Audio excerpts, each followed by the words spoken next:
All right, I think we are all here. Good evening, everyone, and welcome to Aurora's Committee of Adjustment meeting. I will start by introducing the committee members and staff. My name is Tom Plamondon, and the remaining members of the committee in attendance this evening are David Mango and Linda Deringer. The Secretary Treasurer is Brishanthe Manaharan. The planner this evening is Matthew Peverini, and the committee secretary is Linda Bados. We are also joined this evening by Ana Enriquez, who is the manager of development planning. This meeting is being audio and video recorded. It is also being conducted virtually through the use of Zoom technology. Your name, address, and telephone number. I'll be all right. Name and address, comments, and any other personal information are being recorded according to the Municipal Act and the Municipal Freedom of Information and Protection of Privacy Act. This will help our town clerk prepare accurate minutes and to create a record that is available to the general public, including the town's website. Questions about this collection should be directed to the town clerk.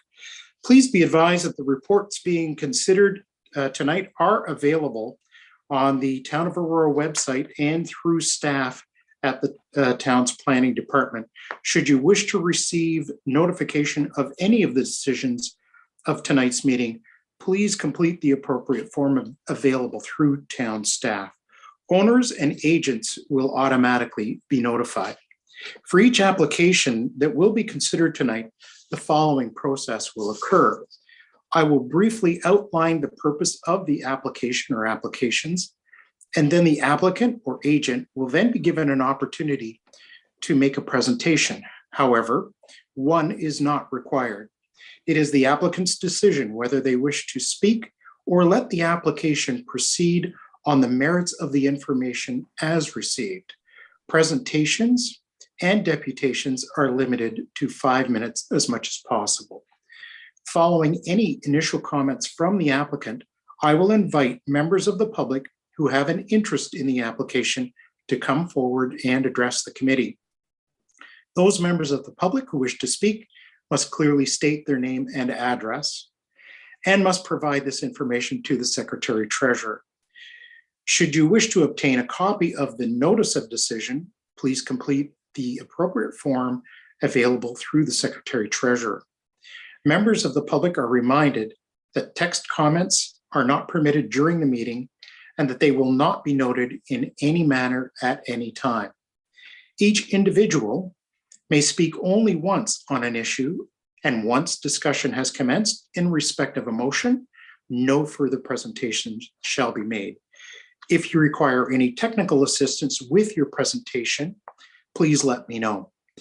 If you wish to speak and are currently following this meeting on YouTube, you will need to turn off this feed and join the live meeting, as there is about a 2-minute lag between the YouTube and the live feed. Please ensure that all questions and/or comments are directed through me as the chair, and if relevant, I will request the appropriate person respond. It should be noted that the applicant will be given the opportunity to respond to any question or comment should the committee feel that it is appropriate. So with that, tonight's meeting will now begin. So let me just clear this out of the way. So on the agenda this evening, I'll just note again, procedural note, this meeting will be held electronically as per section 19.I of the town's procedural bylaw number 6228-19 as amended due to the COVID-19 situation, and will be live streamed on the town's YouTube channel. I'll look to the committee then for a approval of the agenda for this evening, please. Linda, please go right ahead. Through the chair, I move that we approve the agenda for December 9th, 2021. Thank you, and seconded by? It'll have to be David. Thank you. And all in favor, please. And thank you. That carries. I'll look to the members of the committee for any declaration of pecuniary interest or general nature thereof. None declared. Thank you very much. Move forward then with the receipt of the minutes for the Committee of Adjustment meeting held November 11th, 2021, and this is meeting number 21-11. So I'll look for a motion on the minutes, please. David, thank you.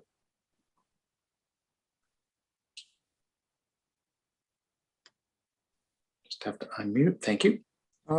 Through the chair, I move that the Committee of Adjustment meeting minutes of November 11, 2021, meeting number 21-11 are be approved.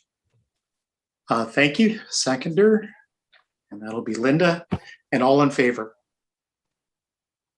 Thank you.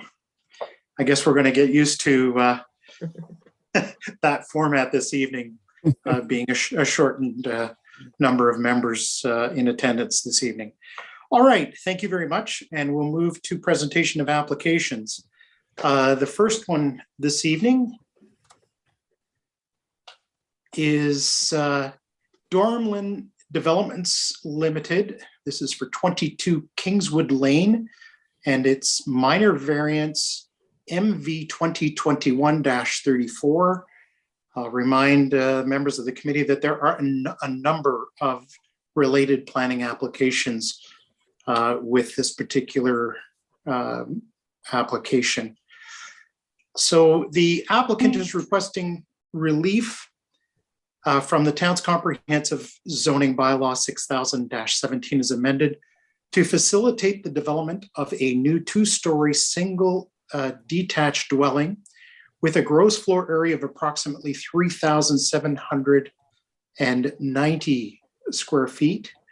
The following relief from the requirements of the town's zoning bylaw 6000-17 as amended is requested. A, section 7.2 of the zoning bylaw requires a minimum rear yard of 7.5 meters.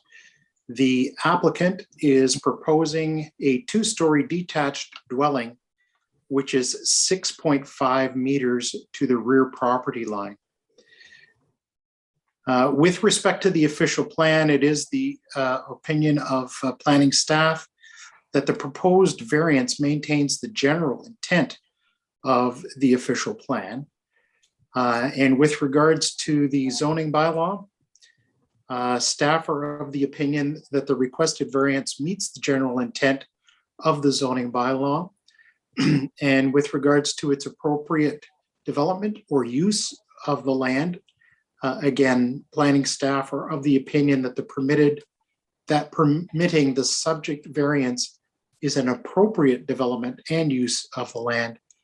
And they also consider the variance to be minor in nature. Additional comments that have been received. Engineering services have reviewed the request and have no objections. Building division, preliminary zoning review was completed on November 9th, 2021, and no comments provided specific on the application.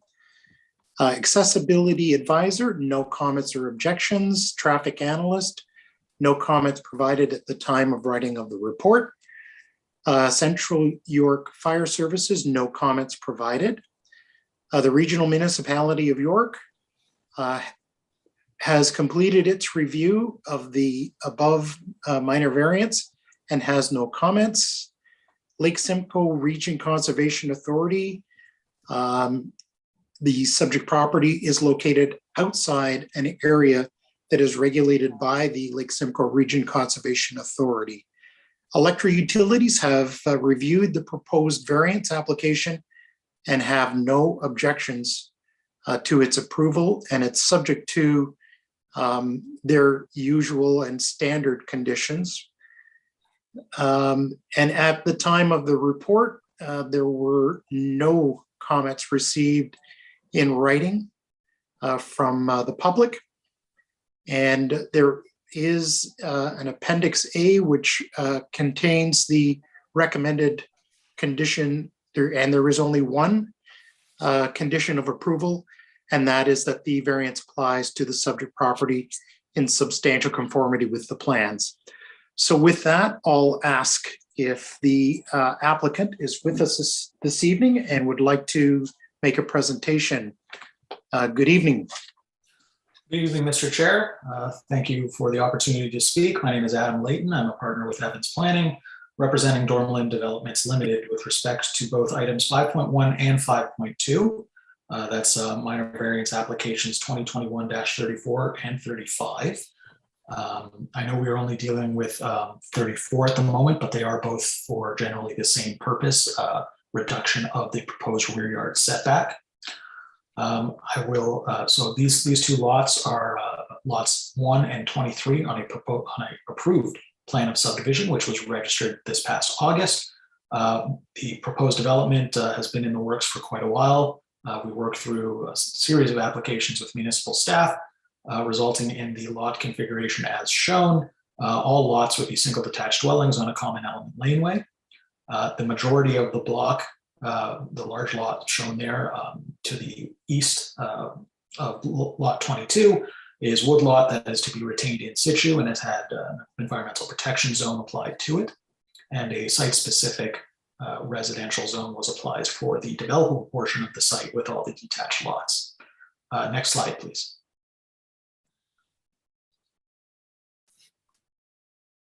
This is just a rendered site plan of the layout of the proposed development, where I've highlighted lots 1 and lot 23, which are the subject of the proposed applications.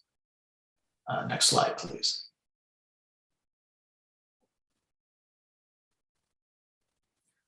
So this is the first requested variance for 22 Kingswood Lane, which is lot 1. And as noted, this is in part, the variance is required because the rear property boundary is slightly off parallel from the layout of the building. Notwithstanding that, we believe it is a relatively minor reduction in the rear yard, going from 6 to a minimum of 6.5 meters. And it should be noted that the area on immediately west of the rear lot line is actually part of the common element of the condominium, where an acoustic barrier and berm is to be provided, as well as robust landscaping. On this basis, we concur with the position of planning staff. We feel that this request meets the 4 tests and that there's unlikely to be any undue impact on the adjacent common element condominium lands. And as also noted by staff, there are further lands between the berm and Yonge Street, which have been conveyed to the town for the purposes of establishing a trail along Yonge Street in the fullness of time. The next slide outlines the other variance. I'm not sure if you'd like me to go through it now or wait until we get to that item. So I don't believe we have any objection to you continuing. We can cover your presentation then on the second request, and that way we can streamline, I guess, comments. We'll deal with them separately, but for information purposes, please just go right ahead. Sure. So in this case, it's a similar configuration. As you'll notice, the rear lot line does taper inwards. This is largely as a result of the shape of the existing woodlot, which was staked and a 10-meter buffer applied, as is the standard practice. So the lot line really just follows the extent of the minimum vegetation protection zone that has been established. And the proposed, again, in this case, the reduction in rear yard, in this case, is only to 6.7 meters, and it would back onto lands that are protected for the long term in an environmental protection zone. Accordingly, we also agree with the position of planning staff at the town that the 4 tests are met and that there is unlikely to be any impact on any adjacent landowners or uses. I would also note in this particular case, the lands to the east still also form part of a common element. That in that area, it is a landscaped area just which abuts a visitor parking area. And that concludes my presentation, subject to any questions or comments of the committee. I guess I could also advise we reviewed the reports. We have no concerns either way, and we find the proposed conditions are acceptable. Thank you very much, Adam. Appreciate it and appreciate the presentation. I do not believe there are any members of the public with us this evening that wish to address the committee on this item. So with that, I'll look to members of the committee for any comments or questions. And we can talk about both sites at the same time if you wish. That way we can hopefully streamline this a bit. David, please go right ahead. Through the chair, I just asked the applicant to show again one slide, which was the sort of a concept plan showing sort of colors, the green space around, just to look at it again. That would be slide 3, Prashanti. Yeah, this one here. Okay. Okay, so generally, I don't have any questions. I just have comments. I would see from the chair, are we supposed to comment on both applications at the same time, or we? Okay, so okay, so for okay, so for the application MV 2021-34, I can see that the swale and also the acoustic fence, they are both accommodated within the rear yard, and I can see constraints of the beam, and the applicant was able to accommodate those. And there's no any other setback, let's say to the north of that. So that's the only rear yard setback. But we see the square accommodated and also the acoustic fence accommodated. So I'm happy about that. And then for the other application, MV 2021-35, I can see also that the bioswale is also accommodated. It's good to know it's a bioswale, which will help, encouraging infiltration. And there's no any other setback apart from the rear yard setback, and seems to be everything appropriately accommodated. So yeah, those are my comments, and I don't have any questions. Thank you. Thank you, David. Linda, if you have any comments or questions on this application, or any comments or questions with regards to the presentation made by the applicant. Once again, as David stated, through the chair, I don't have any questions per se, but I feel that there's on the first one, number 1 lot, I guess that's the Kingsview one.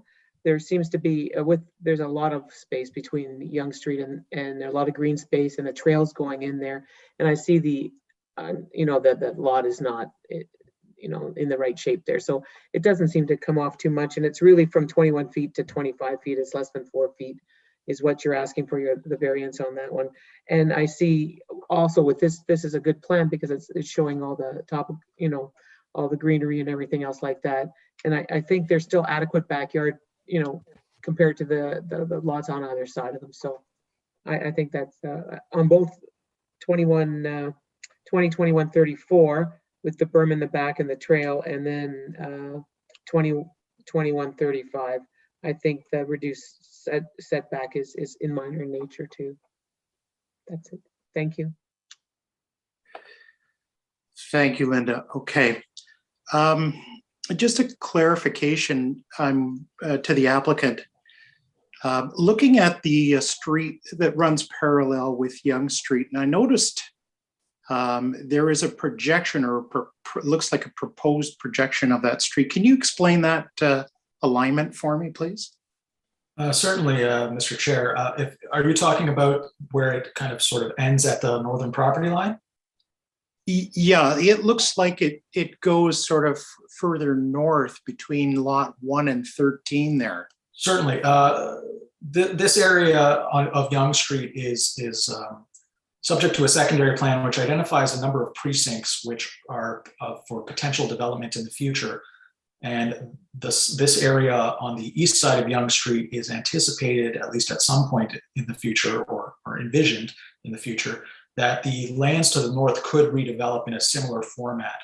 So it was through the development process, it was actually at the request of the region that an interconnection be provided of the condominium laneway to allow for a future consolidation of the access point from Yonge Street.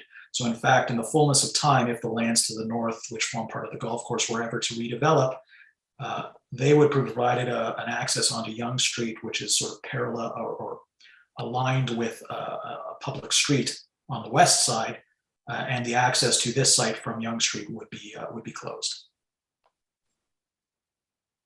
Okay, that makes sense. When I was looking at it, I was thinking, was the location of the street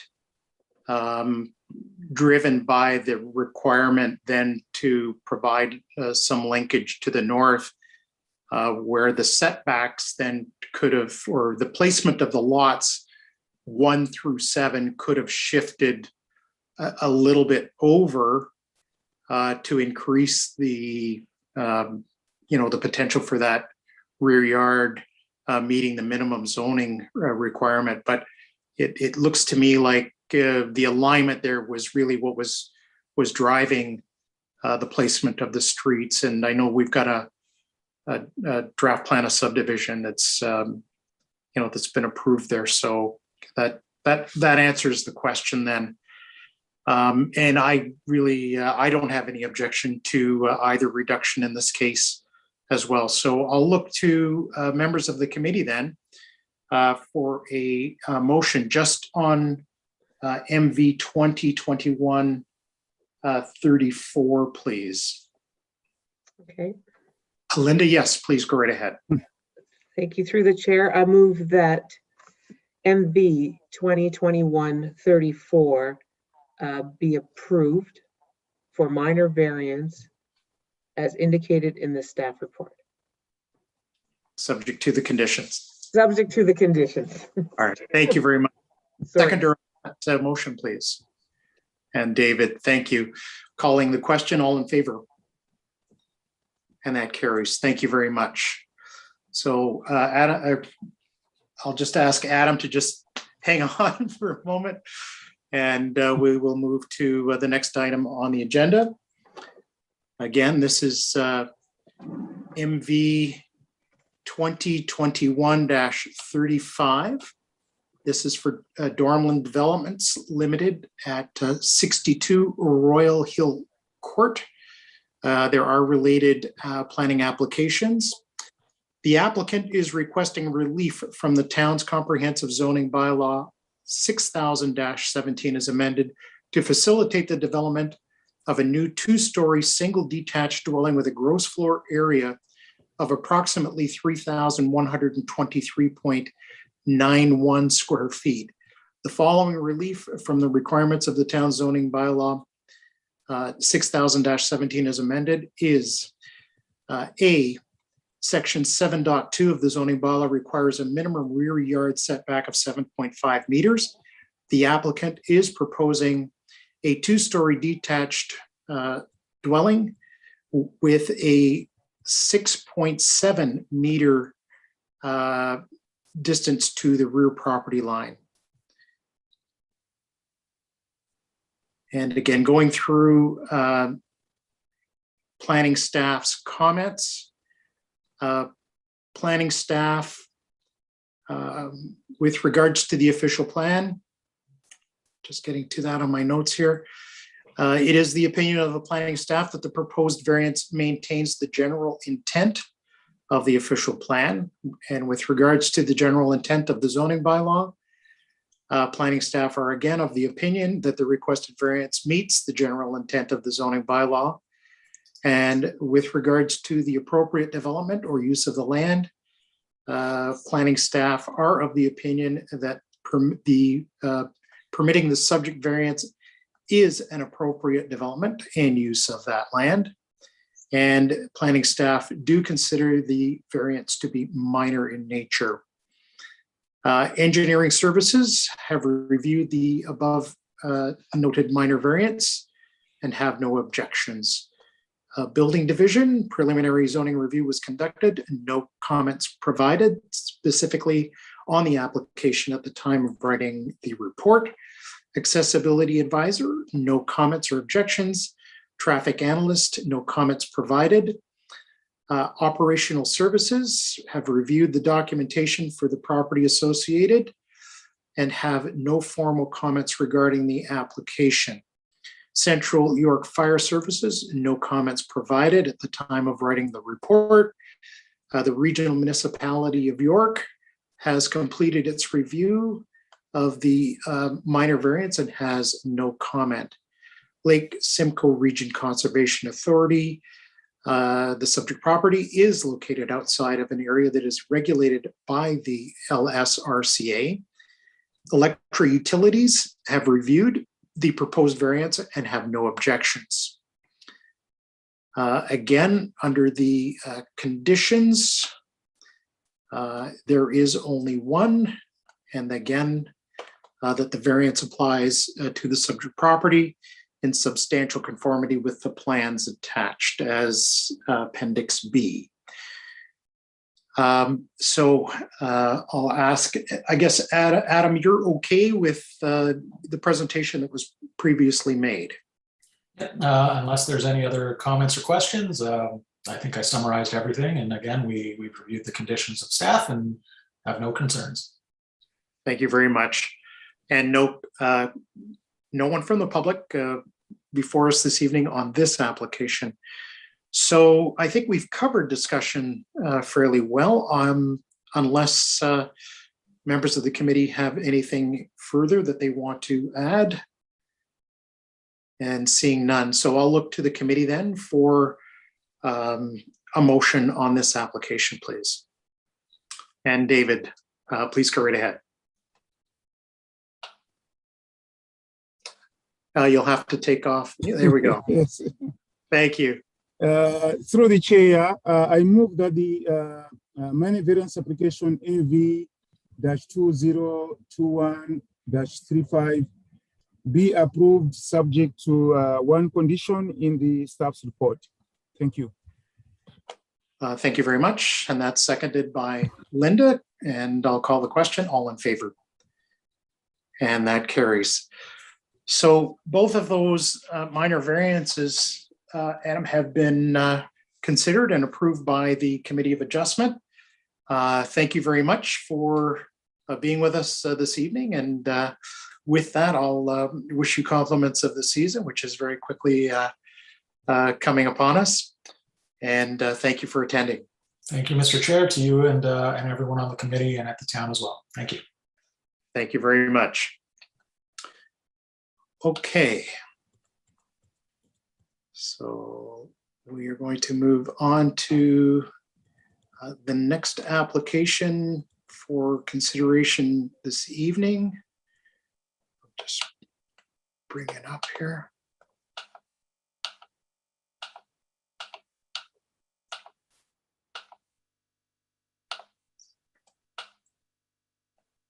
Okay. So the next application that we are considering this evening is Hollage Properties Incorporated at 150 Hollage Boulevard. And this is part of Block 1, Plan 65M 3074.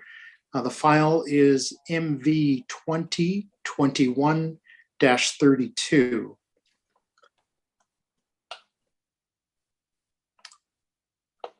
So the applicant is requesting relief from the requirements of the town's comprehensive zoning bylaw 6000-17 as amended to permit a fitness center use on the subject property. The following relief is being requested.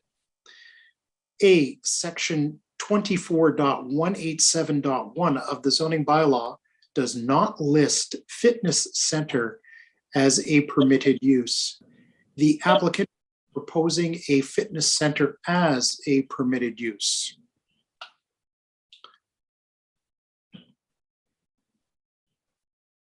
So planning comments that have been received. With regards to the intent of the official plan, staff are of the opinion that the requested variance meets the general intent of the official plan And with regards to the general intent of the zoning bylaw, staff are of the opinion that the requested variance meets the general intent of the zoning bylaw.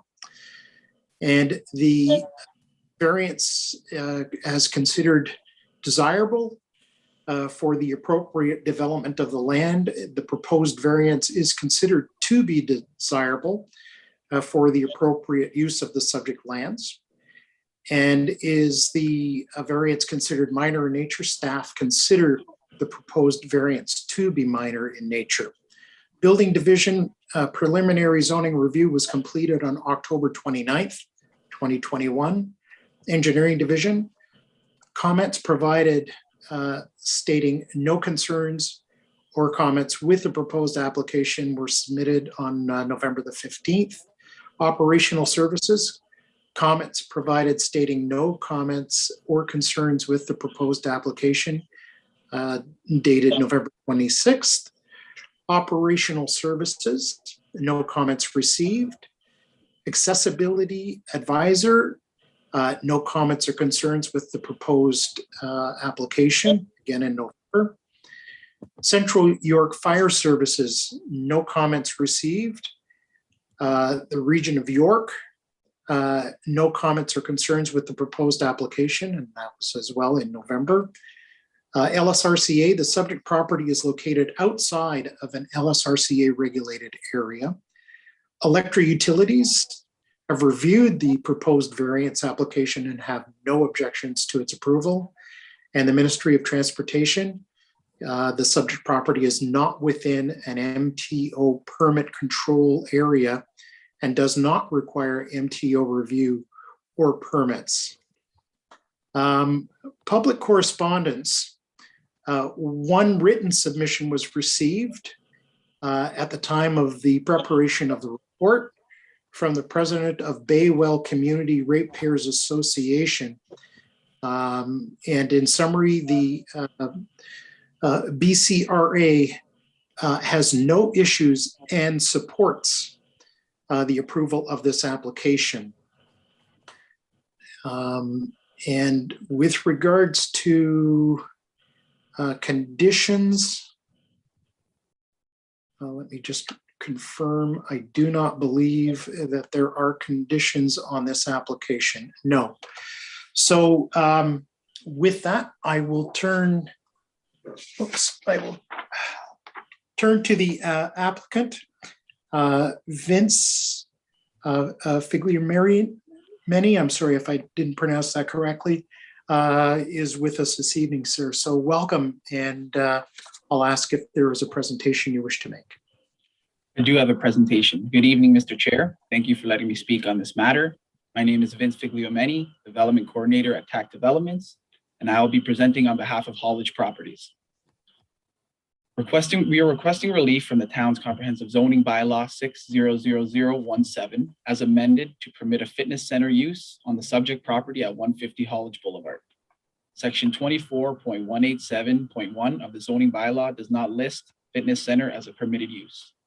The nature of the use will be for a kickboxing slash boxing and martial arts training studio within Unit C7 of 150 Hollage Boulevard. This will be known as KO Club. Unit C7 is approximately 1,128 square feet in size. The business will offer adult group training classes, children's group training classes, and personal training sessions. The use will help give everyone in the community the ability to achieve a healthy lifestyle while participating in a fun sport. The tenants have previous experience owning a gym as well as personal training. Subject lands are zoned Community Commercial C4 187 Exception Zone. The zoning bylaw for the site does not permit the proposed fitness center, which is defined by a premises in which facilities are provided for recreational or athletic activities, such as bodybuilding, exercise classes, martial arts classes, and gymnastics. No changes to the building footprint are required for the proposed use. Unit is small in scale and all classes will be held entirely within the unit. In addition to this, we received a letter of support from the president of the Baywell Community Ratepayers Association. A majority of the members believe this will be a great addition to the plaza.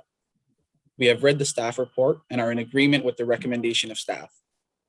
This concludes my presentation and we would be pleased to answer any questions of committee. Thank you very much. So I'll look to committee members if there are any comments or questions on this application, please. Linda, sure, go right ahead.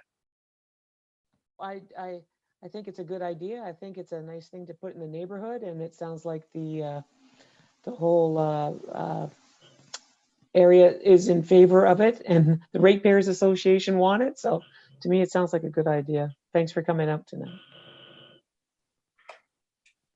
I guess that's more of a comment than a question, but Sorry, I should have said comment. Yeah. Okay. No. The comments are actually very welcome, Linda. Thank you. Okay. David. Yes, through the chair. Also, I don't have any questions. Just comments that the application regarding its use doesn't seem to have any environmental impact on the surrounding uses surrounding this building, this unit. And I don't see any issue about the parking within this area, and even traffic and so on. So I don't have any questions. Thank you. Thank you, David. Yeah, I'll just make a comment to Vince, and I'm not sure if you're familiar or were aware that this committee has had a number of requests from previous applications on this property. I think we've had at least 2 that have come before the committee while I have been on it. And I appreciate that that the Ratepayers Association was asked to comment, because in the past they have been very involved. And it's nice that they were able to provide you with support on this application. My only comment or question really, and I don't know, Vince, if you're able to answer it, is based on the square footage of the space that they are or that they are going to be leasing or would like to lease. Is there any indication from either them or to your knowledge on the maximum size of class that they would expect there? I'm more worried again about parking. So, Mr. Chair, what we have been told is that it'll be approximately 10 people per class. That's including the trainers as well. We don't expect anything more than that. Okay, that's so that's great to hear. You know, these places, and you know, we've seen so many in the community, fitness clubs, various training facilities where you're looking at a constant turnover. 10 people waiting, 10 people in a class. So turnover is concentrated in terms of the cars that move in and the cars that move out. And I've seen cases where people are just lined up in the aisles waiting for someone to leave so they can park. But with a class size of approximately 10, I think that'll be manageable on the site. Okay, well, thank you for that. I don't have any other comments or concerns, so I'll look to the committee then for a motion. Linda, thank you. Through the chair, thank you. I move that MV-2021-32 Hollage Properties, 150 Hollage Boulevard, be approved for the minor variance as indicated in the staff report, subject to conditions. Thank you very much. Seconder? David, thank you. All in favor? And that carries. Terrific. Thank you very much, Vince, for attending this evening. I appreciate your time and your presentation. And again, to you as well, compliments of the season. And thank you for being here. Thank you, Mr. Chair. We appreciate it. Okay. And moving on to the next item on the agenda. So this is another minor variance application. This is for 243 Murray Drive. The file number is MV 2021-33. The owner applicant is requesting relief from the requirements of the town's comprehensive zoning bylaw 6000-17 as amended to facilitate 2 second units within the basement of an existing single detached dwelling. The following relief is being requested. A, section 7.1.1 note 4 specifies a maximum of 1 second suite dwelling unit shall be permitted per lot, whereas the applicant is proposing 2 second unit suite dwelling units in the basement on the property. B, section 7.5.4.2 specifies the minimum area for each dwelling unit shall be 35 square meters, whereas the applicant is proposing 1 of the 2 second suite dwelling units in the basement to be 22.2 square meters. I'll note in the background, the 2 second unit suites within the basement of the detached dwelling are existing. These are existing and shown in Appendix B. Vehicle parking for up to 4 parking spaces is provided on site, 2 within an attached garage and 2 on a driveway to access Murray Drive. An existing side entrance is located on the north side of the dwelling, which provides access to the secondary units through a shared interior stairway to the basement. Staff conducted a site visit which identified that there is also a storage shed on the north side of the dwelling for enclosed waste storage. With regards to the proposal, the applicant is proposing a variance to legalize an existing 22.2 square meter or 239 square foot second unit within the basement of the detached dwelling. The zoning bylaw permits 1 secondary unit on the subject lands only and requires that the minimum area for each dwelling unit is 35 square meters in a building containing a second unit. So moving through the comments received from staff on planning matters, there is a fair amount of background in the report with regards to provincial policies, more specifically sections of More Homes, More Choice Act of 2019, the provincial policy statements of 2020, A Place to Grow as well is referenced in the staff report. With regards to the official plan, sorry, I'm just scrolling through here.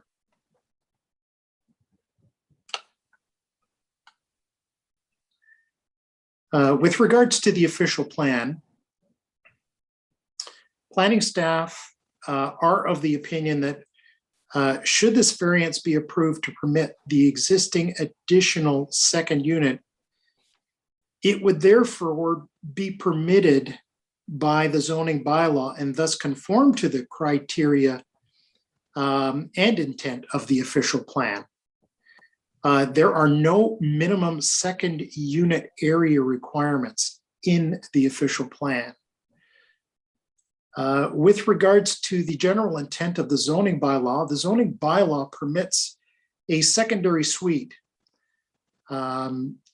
to implement these policies. Staff are of the opinion that the proposed variance to permit a smaller 22 square meter additional unit still maintains the general intent of the zoning bylaw.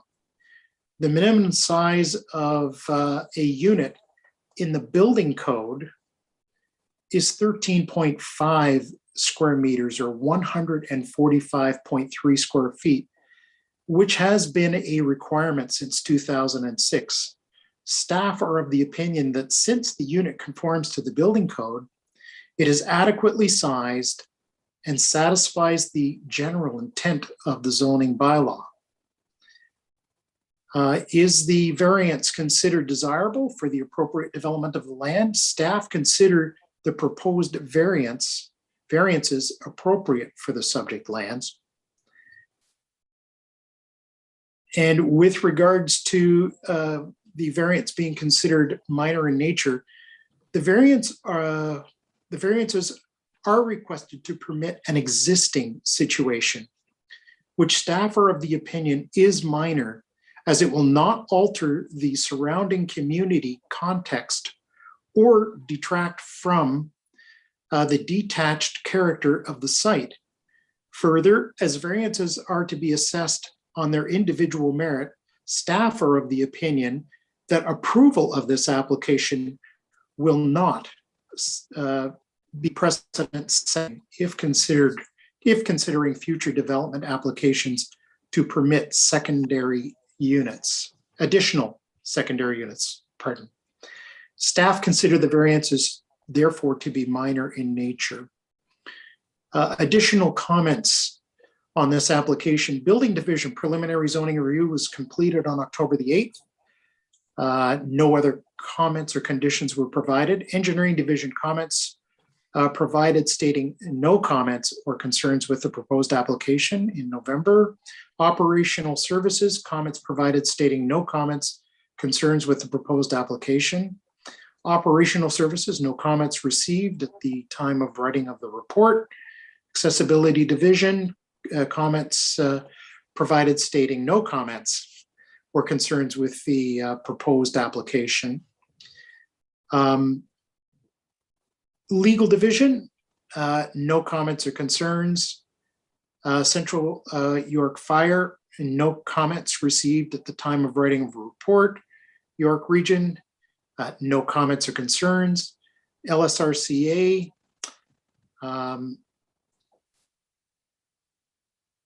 based upon review of the submitted information in support of the application, it is determined that the proposal is generally consistent and in conformity with the natural heritage and natural hazard policies of applicable provincial and regional plans. There are standard comments with regards to the owner paying all development fees to LSRCA in accordance with the approved fees schedule. Electric utilities, no comments provided. And Ministry of Transportation, no comments or concerns. At the time of staff's preparation of the report, no written submissions had been received. However, since the report, we have received comments, I believe, which we will be hearing from those in attendance this evening. Conditions that are attached, I believe there are 3. And again, they relate to the variances applying only to the property, the payment of development fees, and that a maximum of 2 secondary dwelling units would be permitted on the subject property. So with that, I will welcome this evening, I believe it is Reza Hayati and Dafu Muhammadi, agent. Again, I apologize if I haven't pronounced that correctly. Good evening, sir, and welcome.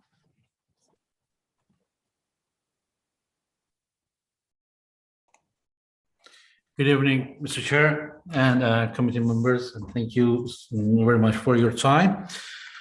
I'm afraid the report is fairly comprehensive, and you left me with no other like additional information. The whole it's going to be a brief presentation just for me to describe the whole situation. The property and the application number is MV-2021-33. And I'm representing Mr. Mahmoudi, the owner of the meeting subject property, address in 243 Moray Drive. I believe the existing basements have been built in two separate units in terms of using the personal for the family, for the owner, and the additional one. And as you can see in this slide, the depth and the frontage and the area is in conformance with the bylaw and the official plan, and there will be no intent to change any sort of characteristics in outside the property. It's just an application to get the permit for one additional basement units with the separate entrance. It's going to be a common entrance for the basement, but it's not going to use for the property owner. And as far as the site plan goes, you can see the spacious area for the parking, and the parking as per the staff report would not be a matter of concern in this application. The only change would be inside the basement, and in terms of the area for the units, although it doesn't comply with the bylaw, and that's the reason we are applying for the minor variance. It's in conformance with the building code. So I think considering the report from the staff and review the whole policies and bylaws, it will be considered as a minor variance, and hopefully get the permit. I won't bother you this late, and this is our presentation, and I will be happy to answer the committee's question if there's any. Thank you very much, Mr. Hayati. All right, I believe, Prashanthe, we do have delegations this evening, and I think the first delegation is Candace Wu and Nigel Luo.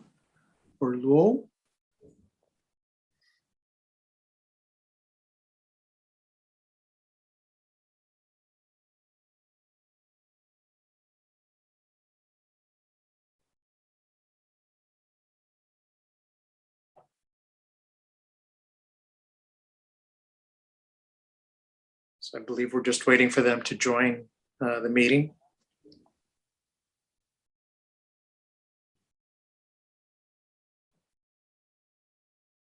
And while we're waiting, Mr.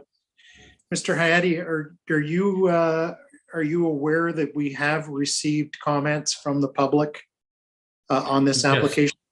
And yes, Mr. Chair, we have received those comments and the letters as well. Okay, thank you.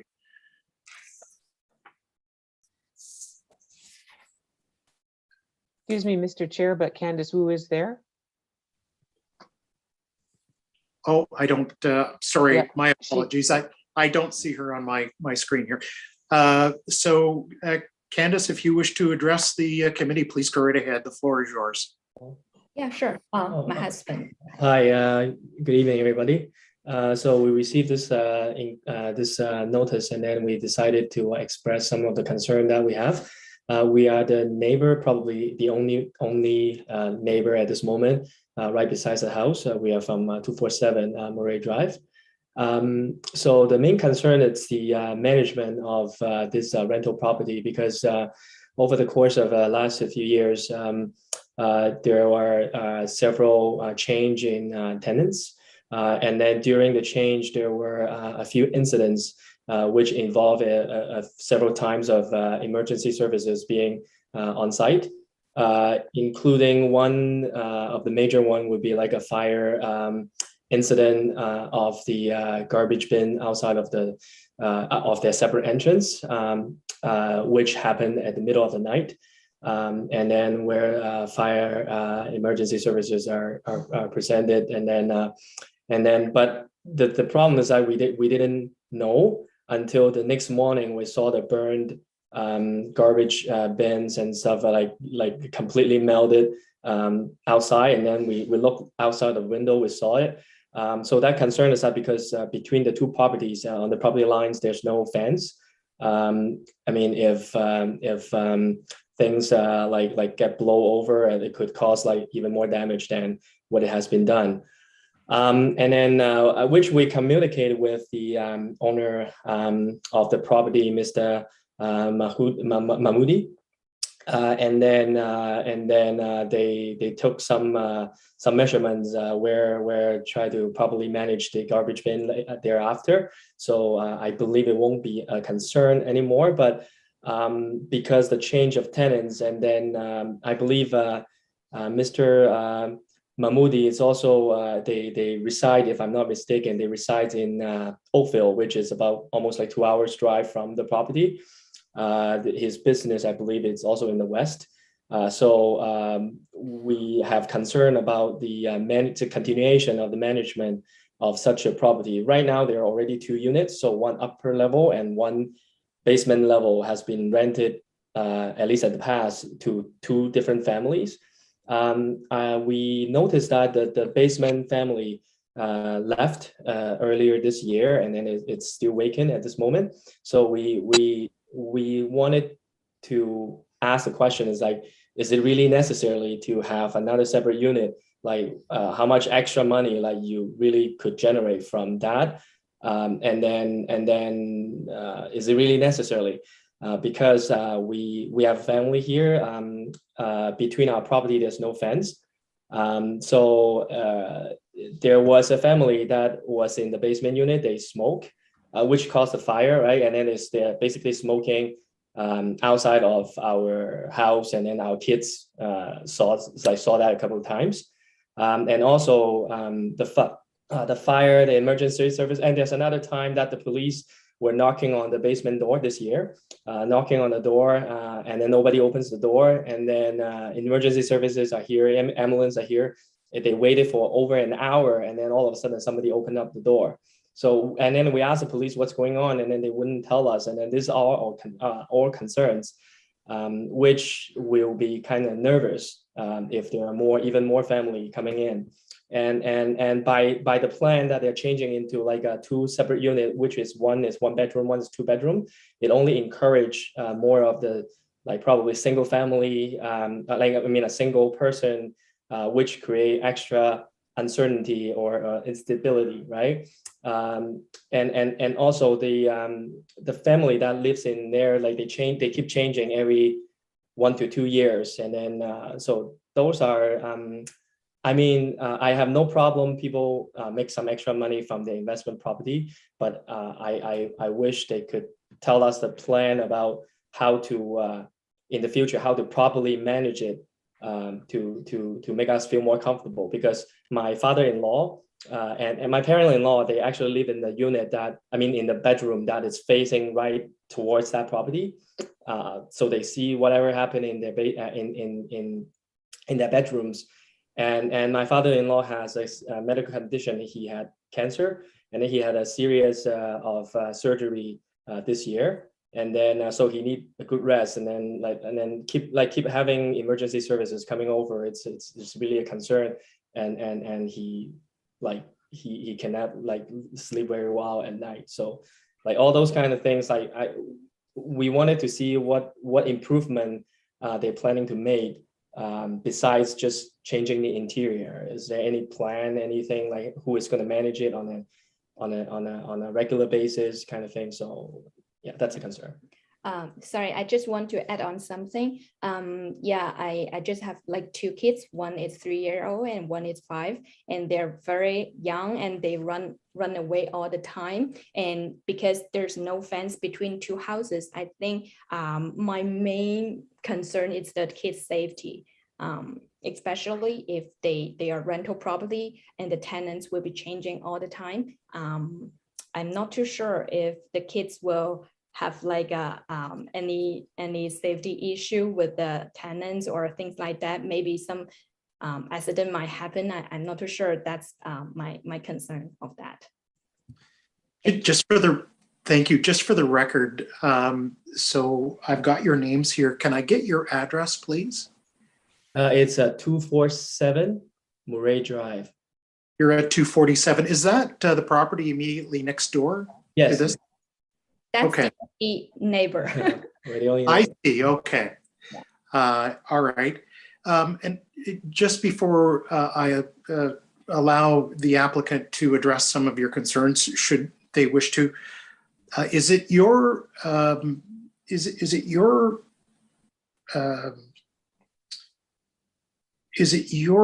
understanding that the entire property is a rental property, or is that your understanding? Yes, because Mr. Mahmoudi was reside in the property for, I believe, almost 2 years. I think it's since 2017 and 18. But then I think afterwards he moved out, and then it changed. It got changed into a rental property there. Okay. So, Mr.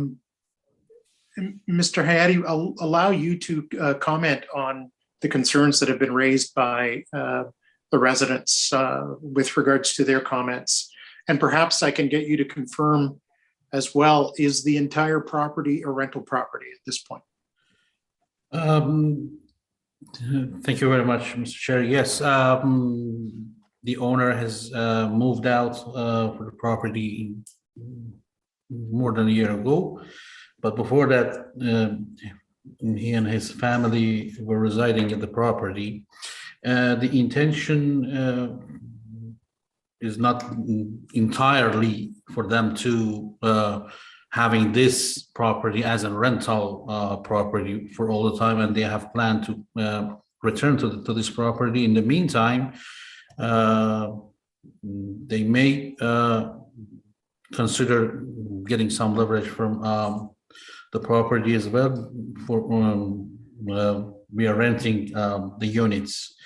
As far as the neighbors' concern goes, I think renting a unit to a proper tenant is not much of a concern of this meeting, and we all agree that we have to have our due diligence to rent our units to a proper family that doesn't raise any concern like such those reasonable concerns that the Wu family has right now, and the safety for the kids, and the incident with the fire emergency services and stuff like this could happen if the whole property would rent it to one family as well. These are not the thing that maybe multiply the hazard. I think the concern would be addressed with, I will discuss it with the owner to be more careful in terms of getting a rental application and having a more specific and detailed due diligence in terms of renting out the units. All right, thank you very much. And thank you to Candace Wu and I guess it's Nigel Liu for your comments this evening. They are very much appreciated, and we will certainly take them into consideration, I'm sure. I believe there is another delegation, Bersanthi, if you want to bring them forward.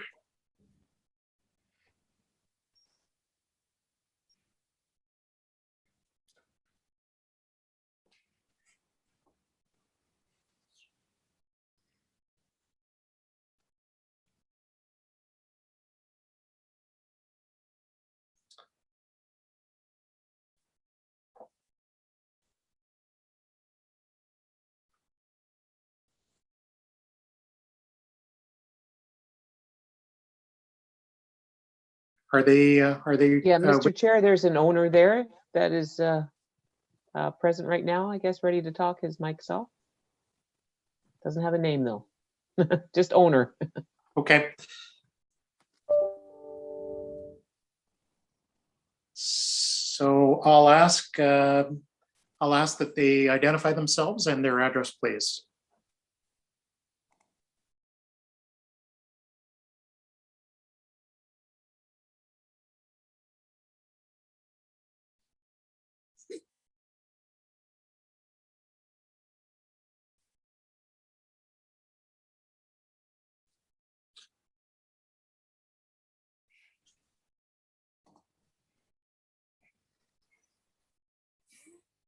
Through the chair, I think he's trying to get his mic going there.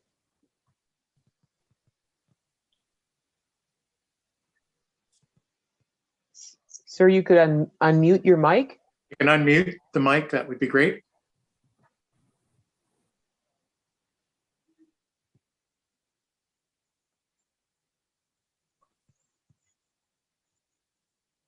It could be in the bottom left-hand corner on your screen. There's a little microphone. It says mute, and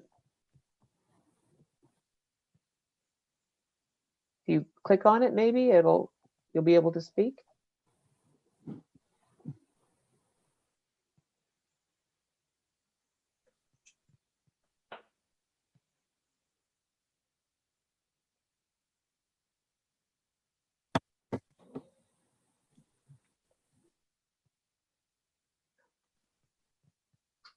Can you see them now though, Tom? No, I can't.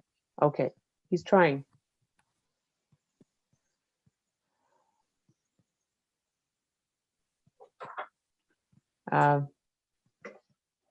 Sir, if you see a little microphone, add microphone somewhere on your screen? No? Do you hear me? Oh, you can hear me. Okay, awesome. Awesome. So you don't see a little red microphone somewhere on your screen or at the bottom left corner or a microphone? It's on your screen that you see your face on? Or at the top of your screen. Top of your screen. If you touch the top of your screen, you may see controls there. There may be a mute button at the top.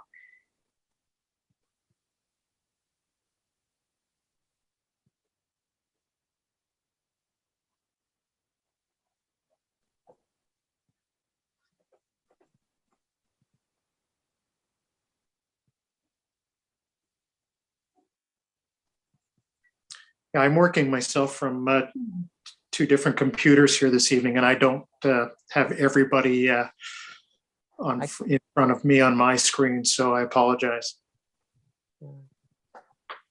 This gentleman's trying to look to see how he can get on, but he's having difficulty right now. So, I mean, we'll just, I guess, give him some time, unless Prashanti can come up with something else to help out this gentleman. Yeah, or Linda. I'm trying. I see him there. He's looking at his phone, I think. Through you, Mr. Chair. Hank, could you just, the mute symbol is in your bottom left-hand corner.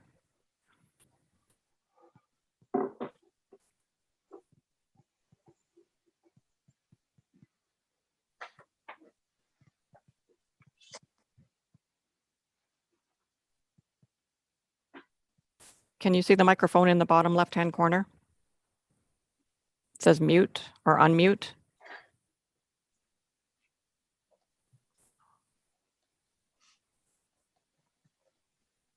Do you see a sign that says stop video or participants or chat or?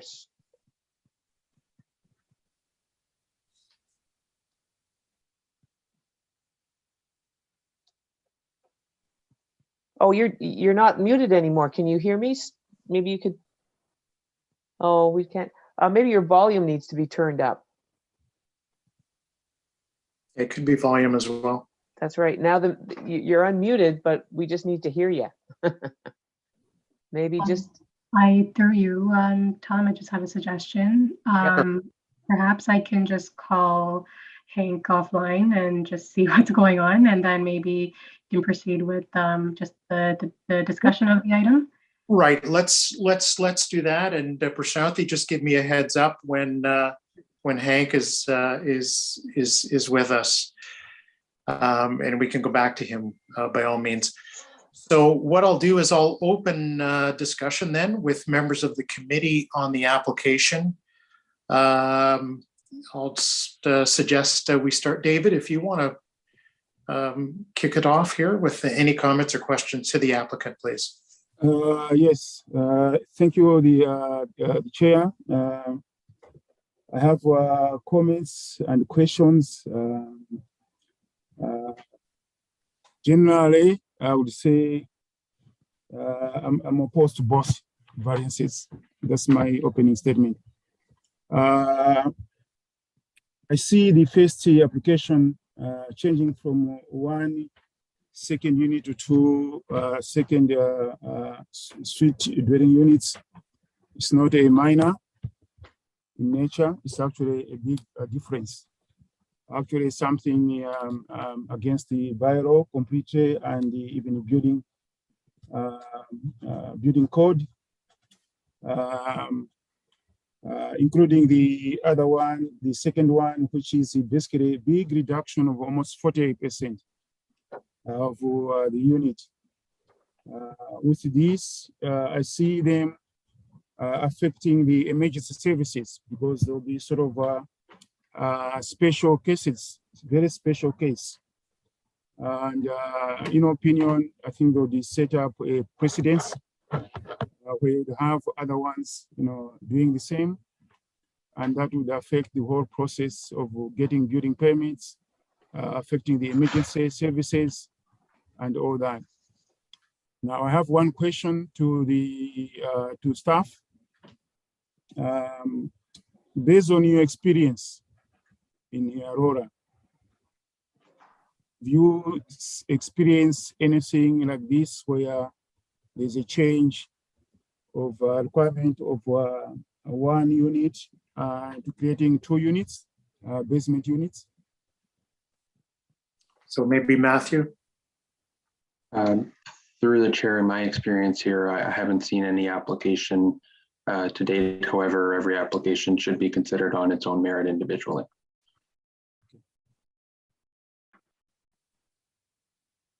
Thanks, Matt. Okay, so those were my comments, and that was my question to staff.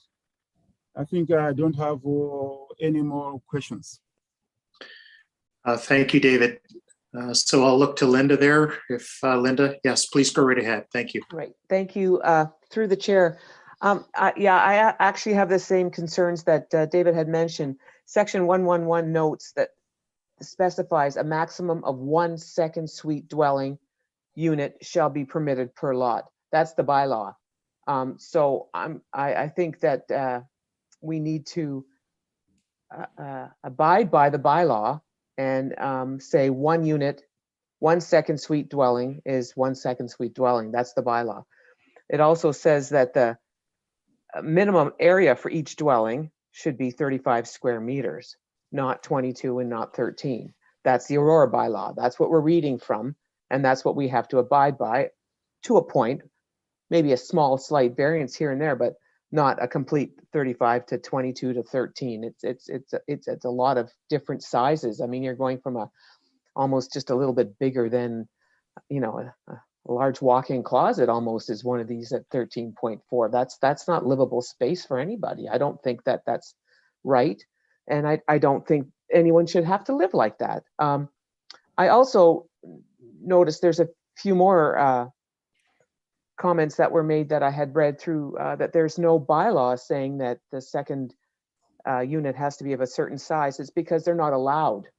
That's why there's no specifics on the second unit, because there's no bylaw for it, because they're not supposed to be there. We're only supposed to have 1. So there's no specific specifications for the second one, nor is it with the fire department, because it's not supposed to be there. That's why, you still have to allow for a second unit, still has to have fire, safety, exits, everything, different situations like that. I also found that, you end up, okay, I'll be careful. I think the bylaw is what we have to follow through the property standards complaint of violations order. You know, it sounds like it could turn into a rooming house situation, and I don't think the neighborhood really should have a situation like that where there's many different units. I also think parking is a huge problem, where you're saying that the garage has to be used as a parking space. Well, one tenant goes in the garage, someone goes behind them, someone's on the other side, then you have to move all the cars around so someone can get out. I don't think considering inside the garage is actually adequate parking for people that are moving and are different people that aren't related to each other in one building. I don't think you can consider the inside of the garage a viable parking spot for people. Anyway, I have those are my concerns. I think I've said enough. Thank you very much. Thank you, Lyndon. I'm going to give the applicant a chance to reply to some of those comments, but I'm going to start with a question to the applicant. So, Mr. Hayati, can you tell me when because we're dealing something that's existing, when these modifications were actually made to the property? Do you know? I'm not aware of the exact time and date, but as far as I can recall, it might have been somewhere in late 2008, 19 or somewhere in about. I don't know. I have to double check with the owner. Okay. Because you did mention that you in your presentation, you said that everything was built in accordance with the building code. If you don't know when these conversions were done, how do you know that it conforms to the building code with regards to fire separations, minimum widths of hallways, exits, et cetera? How do you made that statement? I don't know how you can make that statement. When we retained as the owner representative, we had 3 site visits and site measurements, and we did the whole inspection regarding the fire requirements and the building code requirements as well. And then we submitted the proposal for the intention of obtaining the permits. So when we measured the whole thing and we visited the sites and the units, we concluded that everything is in conformance with the building code and fire codes. That's the reason. So was an architect commissioned in order to verify that? Actually, our firm, we have 2 professional engineers here, and they verified it. Yeah. So they verified it. So were plans, detailed plans, then drawn up and submitted to the town of Aurora? I'm not sure. It was just a floor plans, and I remember the correspondence with the inspector when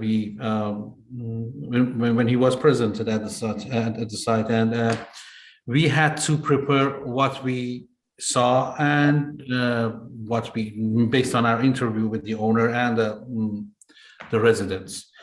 But if the township needed the comprehensive floor plans and drawings, we are open to provide it. Let me ask staff then if staff are aware of any detailed drawings being submitted to the town for review. Matthew, do you have any knowledge of that, or? Through the chair, can I look into this and follow up? Yes, by all means. And you know, the reason for me asking that question is obvious, I think. Staff are indicating in the staff report that a building permit would be required. Therefore, you know, obviously full drawings would have to be submitted. And then I would assume that in order to verify, for example, minimum fire separations, I'm not an expert on the building code, but I'm familiar enough with it to know that you would have to have minimum fire separations, travel distance to exits and that kind of thing verified. And I'm wondering if any of that had been made available to the town before even presenting this to the committee for review. So if you could double check. Through you, Mr. Chair, I think I can answer that question. So I do know that a building permit has been submitted to the town. And so I imagine, just like any other building permit, that the detailed drawings would have to be part of that submission. And if they haven't been submitted to date, and it's an incomplete submission, that we will require a complete submission so that we can complete the review before we issue any permits. Right. Okay. Thank you for that. And when I'm looking at these, so to the applicant, when I'm looking at the floor plan, Mr. Hayati, Yep. I don't see, I don't see, I see potentially a sink and a toilet in unit number 1, which is the 22 square meter unit. But I don't see either a shower or a bathtub or an area there for a tenant to bathe. Is that the case? Mr. Chair, it's beside the toilet. There's a room, we can see the door. It's a shower area. And would that be the same in the second larger unit? Is that what I'm looking at? Yes. I see. Okay. So both units, in your opinion, have the necessary kitchen area, if you will, a washroom and sleeping accommodations. Is that correct? Correct, Mr. Chair. Okay. I too have some concerns about parking. You've got a principal unit upstairs, the full entire home, if you will. It wouldn't surprise me that would have that individual or that renter would have 2 vehicles. And then each of the units in the basement could very easily have 1 or more vehicles, which would certainly be difficult to manage on the property, the comings and goings of those tenants. Without having to park a vehicle on the street. And I'm not even sure if parking is allowed on Murray Drive there. It's a very busy artery collector. But I share my colleagues' concerns with regards to traffic. And I also have to say, I did a little bit of research in the building code, which was referenced in the staff report. And looking up the minimum unit size, it is certainly in the 2019 code, which is what I looked at, and the 13.5 square meters is certainly what the building code sets out as a minimum. But the building code in Ontario applies to all of Ontario, and there are situations that I can see easily that condition might exist. In very rural areas or areas where a particular activity is taking place, where temporary lodging is provided, there's got to be some minimum. And I believe that may very well be the basis for the 13.5. And I'll take, for example, a logging camp where someone is there out in the woods for 4 to 6 months. They're there doing a particular job, but they do have to have some minimum standard. I believe that the zoning requirement in the town's zoning bylaw of 35 square meters, which by most standards in this community, 376.7 square feet, in my opinion, is extremely small in and of itself. I certainly wouldn't be able to support that second unit at 22 square meters. And in fact, I think that if this particular owner had come to the town initially and asked what those minimums were, I believe they could have complied with the 35 square meters and divided that space in the basement up, and at least come to the committee showing that it met at least the two units having 35 square meters. And I have to say, based on my concerns for the traffic situation and the minimum zoning requirement, as well as in this case, in this particular neighborhood, with the future development that's going to occur on the golf course, I would have a very difficult time supporting both of these requests for variance. So what I'm going to do then at this point is, you've heard Mr. Hayati from the three members of the committee, and I'll let you comment if you wish before I ask Mr. Gossard to come forward with his comments or concerns. Unless you want to wait until the other individual comes forward. I'll leave it up to you. Yes, Mr. Chair, I will wait to address the whole comments in one shot. All right, thank you very much, sir. Appreciate that. All right, so I'll ask then the resident who has been trying to get on here to come forward, your name and your address, please. Through you, Mr. Chair, it's Hank Gosar. Can you hear me? Yes, go right ahead. Okay.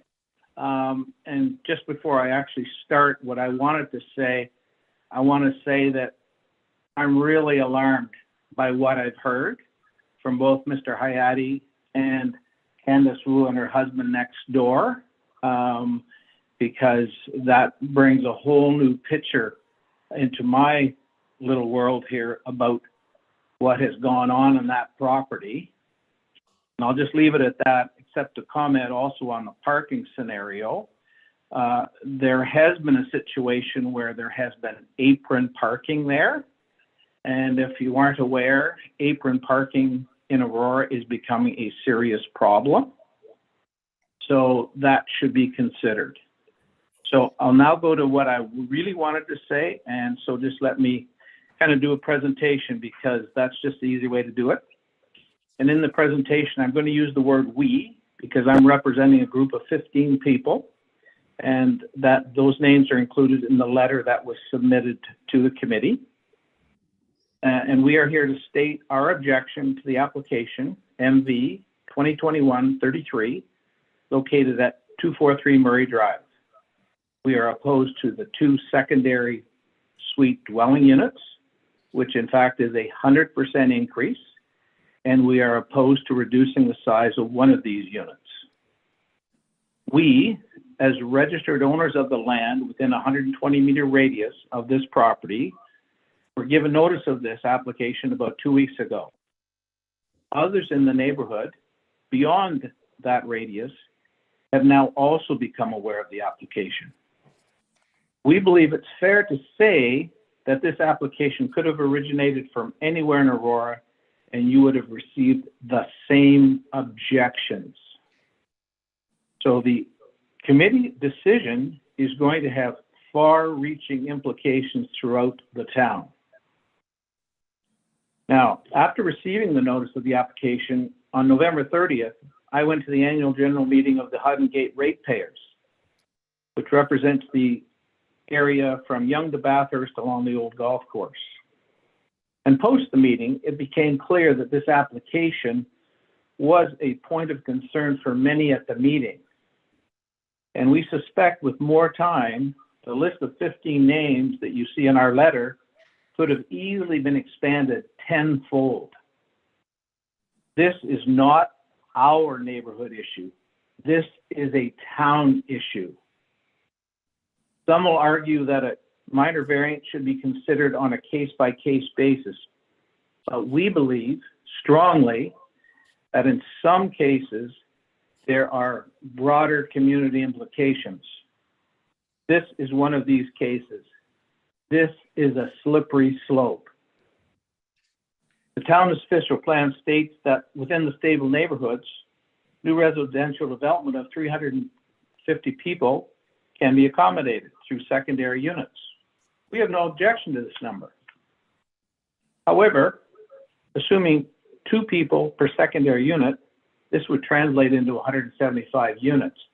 I see no issue there at all, and I think it's quite reasonable that we would get that number of units and more with legal, within the bylaw, secondary units. We do not need more than 1 secondary unit in a home. We have also been informed that there are other secondary suite units in this area. The question here is, are they legal? This one wasn't, so are there others that aren't? We are also opposed to granting approval after the fact. In other words, retroactive approval. The reason this application is before the committee for a decision is that a complaint was filed. We have all been taught to respect the rules. If not, we should accept the consequences. If you approve the variance, you will be setting a community-wide precedent. If you do not approve the application, you will be sending a strong message to abide by the rules. Please do not approve this application. It is not minor in nature. Thank you. So thank you, Hank, for your time, and the committee was certainly made well aware of the letter. I took the time to actually plot out where those addresses are relative to where this application is coming from. And to your point, everybody that co-signed your letter is in very close proximity to the property in question. And certainly I noted, Candace Wu and her husband being the immediate neighbors. So there's no doubt that the area residents have been well informed by the town, and we appreciate that, and we appreciate the comments that appear through you this evening and your letter.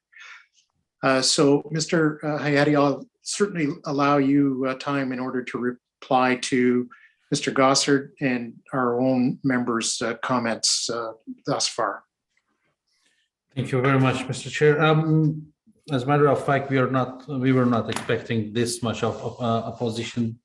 That's the reason behind this is we're an engineering firm, and our job is just having a due diligence in terms of building code and the units and stuff. For the issue about the traffic and garage, I just have an answer for that comment and question.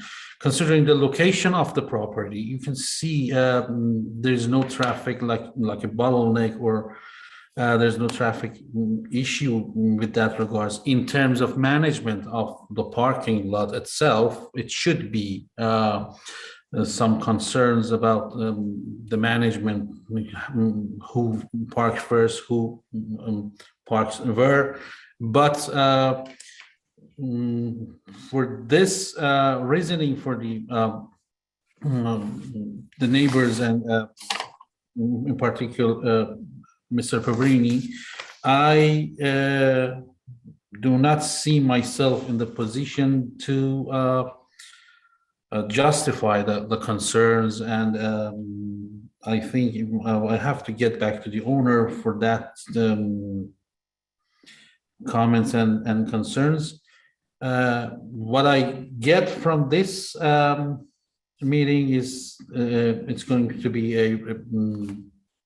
a difficult decision for the committee, but we still have the option to apply for a permit for just one unit in the basement as a secondary unit, and we certainly will discuss it with the owner. Thank you very much for that. And I appreciate that, we've asked you some questions that you do not have answers to. So yeah. I appreciate you, doing your best to respond to those questions and concerns. I'll just circle one more time through the members of the committee very quickly if there were any other follow-up comments or questions to the applicant. David, seeing none. Linda, you're okay? All right. I will just, before I look to the committee for a motion, I just want to be clear. As a committee, we are asked to look at each case on its own merit. And that is what we do. In other words, if in January in the new year, if another similar request was to come forward, whether we approve this or not, we would be reviewing it again. Mr. Gossard mentioned that this is a town issue, not necessarily just this particular application. I would tend to take that comment in such a way as to suggest that whenever we do approve something like this, it does in a sense set a precedent. We've had so many people come forward through this committee and say, well, you've done it down the street for someone else, so that there are precedences that are set. And, we typically try and avoid using another application as a means to either accept or refuse. So I'll just suggest that my opinion on this is based on the merits of this particular application. And to the point that the applicant just made, had this individual gone to the town in advance, we may not be looking at this application at all this evening. And based on the size of the unit, the secondary unit, I wouldn't be in a position to support that. And I wouldn't be in a position at this time to even support the reduction in the size of the unit. So at this point, I think, we take all of the comments that have been made by the residents and contained in the letter, and, help us to formulate a position. So I will look to the members of the committee for a motion on the application. David, thank you. Through the chair, I move that both the minor variances and the minor variance application number MV-2021-33 be denied. Thank you. Thank you. I'll look for a seconder on that motion. Linda, that's seconded. Okay, thank you very much. So all in favor of the motion to deny this application? Okay, and that does carry. So Mr. Hayati, I can tell you that you may wish to, well, you have some options. I will let you review those options with staff at a later date. But I do appreciate your comment about reviewing this matter further with the owner of the property and that you may wish to consider making some changes to bring forward to the town for review and approval. We definitely will do that. And thank you so much, Mr. Chair and committee members. I appreciate your time. Thank you for being here, sir. I appreciate it. And my compliments again to you on the season here. Thank you very much. Thank you. Okay. Moving forward on the applications. So the next application that we have for review is application minor variance 2021-30 at 130 Edward Street. This is for CDAP. And there are related applications, so I'll just draw the committee's attention to that. The application, the owner applicant is requesting relief from the requirements of the town's comprehensive zoning bylaw 6000-17 as amended to facilitate the construction of a two-story detached dwelling. The following relief is being requested. A, section 24.497.3.3 of the zoning bylaw permits a maximum lot coverage of 35%. The applicant is proposing a two-story detached dwelling with a lot coverage of 30.9%. Detached dwelling. The following relief is being requested. I'll ask the applicant, I believe someone is following on the YouTube feed, which there is a delay. So I'll ask that you turn off that feed, the live feed on YouTube, and join the meeting directly. Thank you very much. That way I won't hear myself talking over myself. Thank you, and I appreciate that. Okay. Planning comments. With regards to the official plan, staff considered the proposed lot coverage to meet the general intent of the official plan. With regards to the general intent of the zoning bylaw, staff considered the proposed lot coverage variance to meet the general intent of the zoning bylaw. With regards to the desirability of the appropriateness of the development of the property, the requested lot coverage variance is considered to be an appropriate and orderly form of development of the property. In considering the variance and it being minor in nature, staff are of the opinion that the variance is minor in nature. Other comments that have been received from other departments or agencies: Accessibility Division, no comments on the application. Building Division, preliminary zoning review was completed on November the 16th. Engineering Division, no concerns on the application. Operational Services, pardon me. There are trees situated on the subject property that will require removal and or will be impacted by excavation or disturbance due to the construction. So there are conditions of approval, and that is in an appendix which is attached. Central York Fire Services, no comments received. York Region has no comments on the application. Electra Utilities, no objections to its approval. And Lake Simcoe Region Conservation Authority, no comments on the application as it is located outside of the area governed by OREGS 179-06. With regards to any comments received externally, I believe that we do have some comments in the form of letters of support. Appendix A has conditions of approval for this application. There are two, but there are numerous bullets.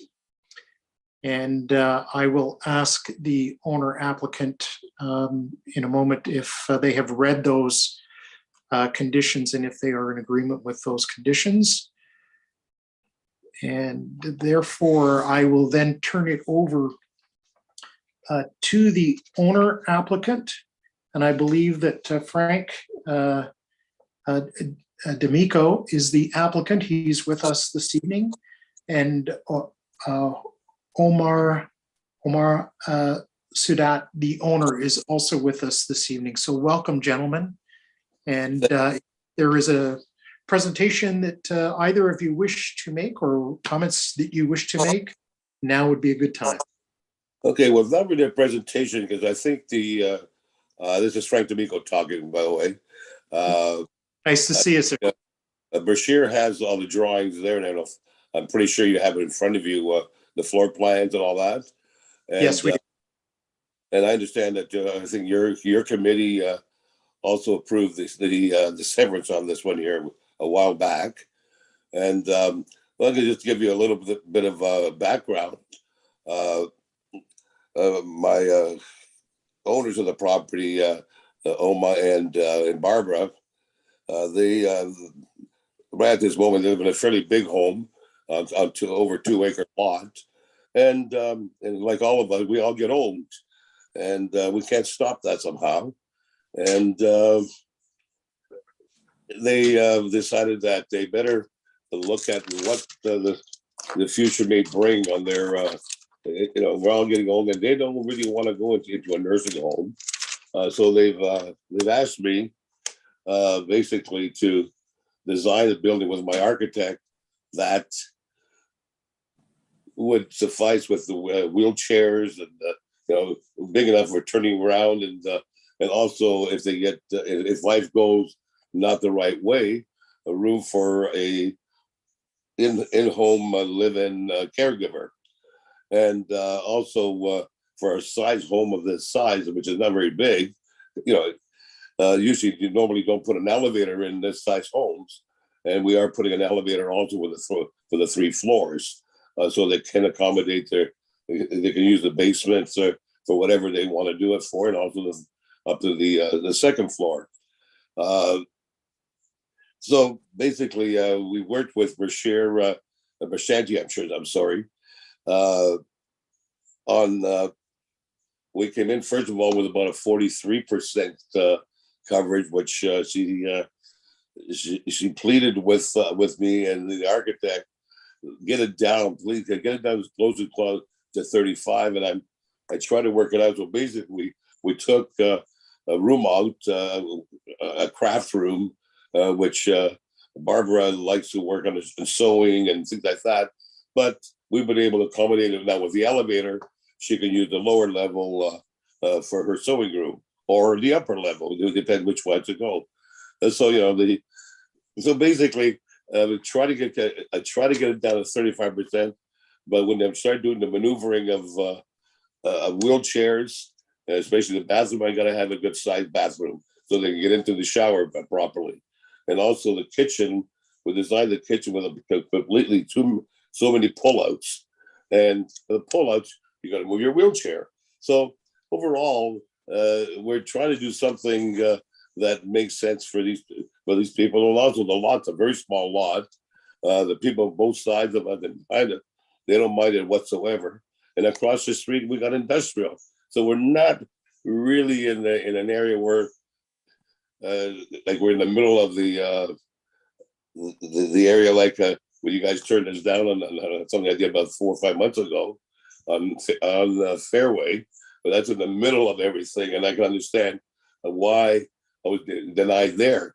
But here is right on the lip of the new zoning that's been around on the stable neighborhood, and I really feel that we've done as much as we can to try to accommodate the planning department and the zoning, and also accommodate the lifestyle of that person would have in their age, and they definitely don't want to put any burden on the nursing homes. They want to do it at home, bottom line, and they have grandchildren, and they let that have that big huge room above beside the kitchen, so they can come around and knock some walls apart. So that's basically it. There's not much more I can say. I mean, we looked at so many different ways to try to cut it down, and every way I looked at it, it would hurt the movement of wheelchairs, basically. That's where, if there's any questions, I'm here to answer all the questions. So thank you, Mr. D'Amico. Yes, I recall the application coming forward on the subdivision of property. I'll ask as well if Mr. Sadat, is there anything that you wish to add to what Mr. D'Amico mentioned, or are you okay?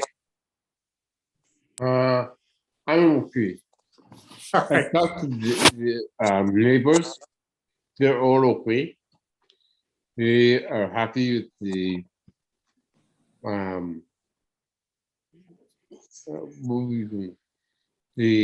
design, and so I'm fine.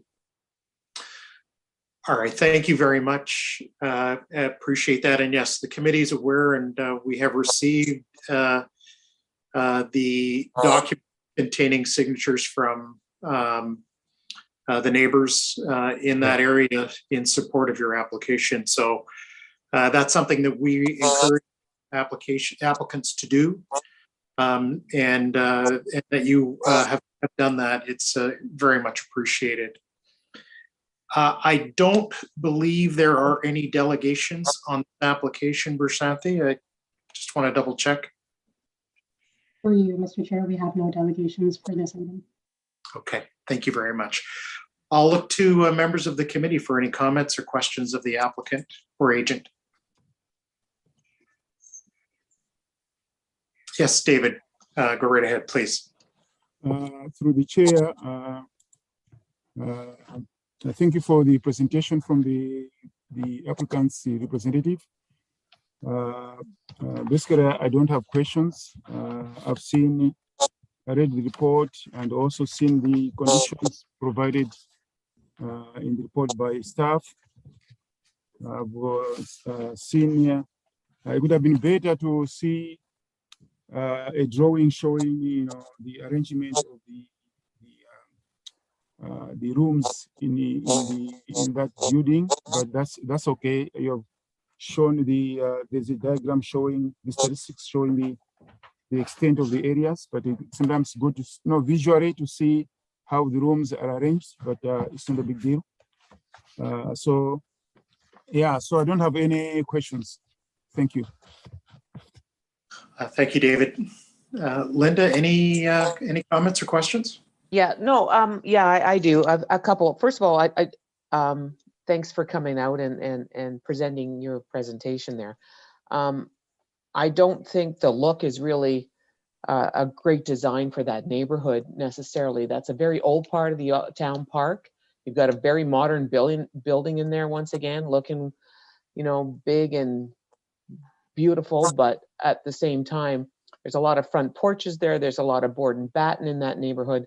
There's a lot of old homes that are being built to be reconstructed like the old homes were. You're just putting a subdivision, beautiful big home in an area, and it actually doesn't fit. But there are a couple others that they don't fit either, but that's besides the point. This one definitely doesn't fit at all. It does look onto an industrial park.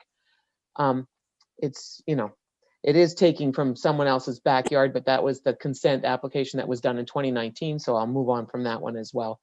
I realize that you are trying to accommodate wheelchair access to it. Well, according to the plans I'm looking at, there's no wheelchair access to get into the building. There's stairs everywhere, all the way in and on the way back. So once you get the people in, I don't know how you're going to get them out or in.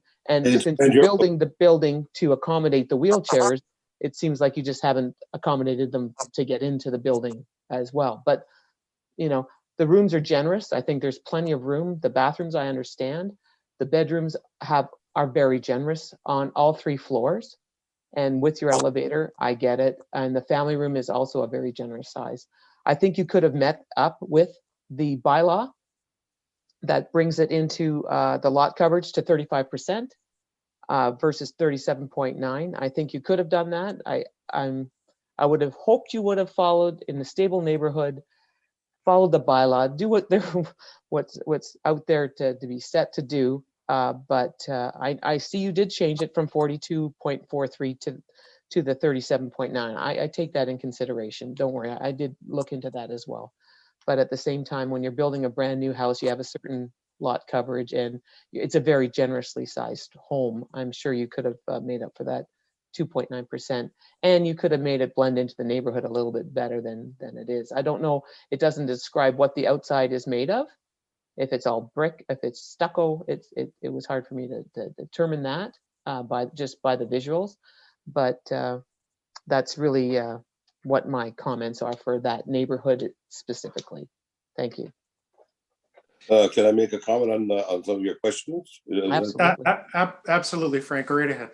Okay, we should have to go through a site plan approval process, and that's when we'll be going more in detail the drainage and also your wheelchair access regarding how we get the people in and how to get them out of there. That's fine, but I can understand her comment regarding that. But excuse me. But that's when we getting into depth of all that drainage and proper elevation and ramps. And also, excuse me, in the building, there's the front of the home is going to be basically brick, and it's going to be what we're thinking of at this point is like a red brick with precast wraps around the windows.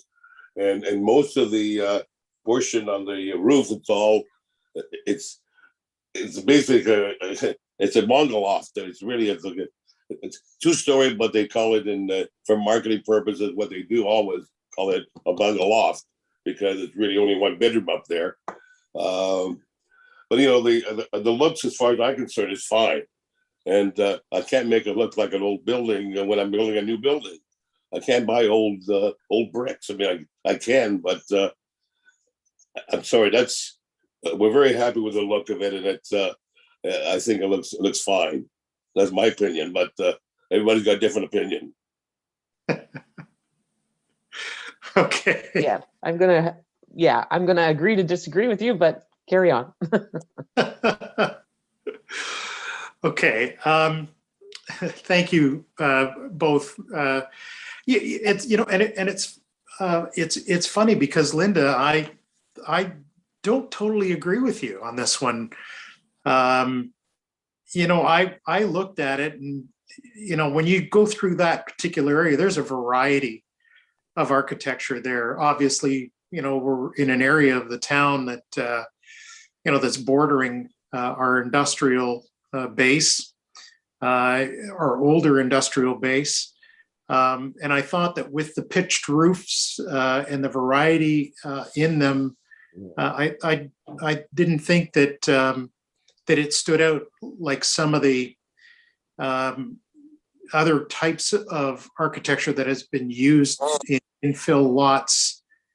This seemed to, in my opinion, make an attempt to break up more the roof line than anything. And I appreciated that. I had the same comment, however, Linda, that I was looking at the steps as well. And I thought, well, if we're trying to make this wheelchair accessible, and I thought, and, Mr. D'Amico, you please feel free to jump in on this comment, but I thought, well, if the owners of the home are ambulatory right now and don't require wheelchairs, the stairs can very easily be replaced by a ramp at some future date, was what went through my mind. So perhaps when the town gets into specifics on the site plan and application and, those current concerns come up at that point, then they can be addressed. And I appreciate the attempt to bring it back into as close to the requirements for lot coverage as you did. And I'll ask you, have you looked at the conditions of approval, and are those conditions acceptable to the owner and yourself? Yes, they are. They're basically the arborist situation. Yeah, we have no problem with that. That's the comment you're referring to. The only one I have come to in my mind is the Parks Department with the all that kind of stuff, which is a lot. It's a lot of comments in it, but yeah, I'm agree to all of that. Okay. All right. And based on what I've seen, I would certainly have no problem supporting this particular application. So I'll look then to members of the committee for a motion on the application, please. You want me to do that? Linda, you are more than welcome. I was going to flip a coin because there's only two of you there. Yeah, exactly. No, I have my own comments, but I'm overall observant as well. Okay, but you asked for my comments, I'll give them to you. Okay. Absolutely, we appreciate it. Okay, thanks. Okay, so through the chair, I move that file MB 2021-30, 130 Edward Street, be approved for minor variances as indicated in the staff report, subject to the conditions being met. Okay, thank you. Thank you very much. Seconder? David, thank you. I'll call a question. All of those in favor? And that carries. So with that, I'll thank the applicant and the owner for joining us this evening. And I'll wish both of you on behalf of the committee very festive and safe holiday ahead. And same to you and the staff there. Thank you very much. Bye now. Thank you. Thanks much, Shanti, for all your hard work on this file. Thank you. Thank you. Good evening. So I'll look then, that concludes the presentation of applications for this evening. I'll look to the committee if there is any new business. No. None. So with that, what I'm going to do is, and I think I speak for all of us on the committee, including Daniel and Steve, who are both away this evening. I want to thank staff for all of the hard work this year in bringing the applications forward, responding to members of the committee's questions. I know at times we've put staff at short ends in terms of time to get back to us on comments and questions that we've made over the course of the year. And appreciate all of the efforts this year that we have seen from staff in particular. I know that Anna, there have been some staff changes and lots of change in the town. Goodness knows we've dealt with some things that I haven't seen before. Including one this evening, for example. So it makes it very interesting for members of this committee. And I want to wish everyone a very safe, happy holiday. And we will see everybody in 2022. And I guess what I'll do now is look for a motion to adjourn if there are no other additions or comments at this point. David. Just through the chair, just a comment, just to say also thank you all staff for always being ready for the Committee of Adjustment. I know it's a lot of work, getting prepared, reading, checking facts, checking information, the Planning Act. So really appreciate the hard work you have been putting into this, and always be able to explain things, and answer all of our questions. And happy holidays to all of you and the other committee members. Thank you. And from the new kid on the block, thanks very much. Have a great holiday. Thanks, Linda. So I propose for adjournment of the meeting. Okay. Thank you. All in favor? Yeah, well, you don't even have to, just carried. All right, we are adjourned. Thank you very much.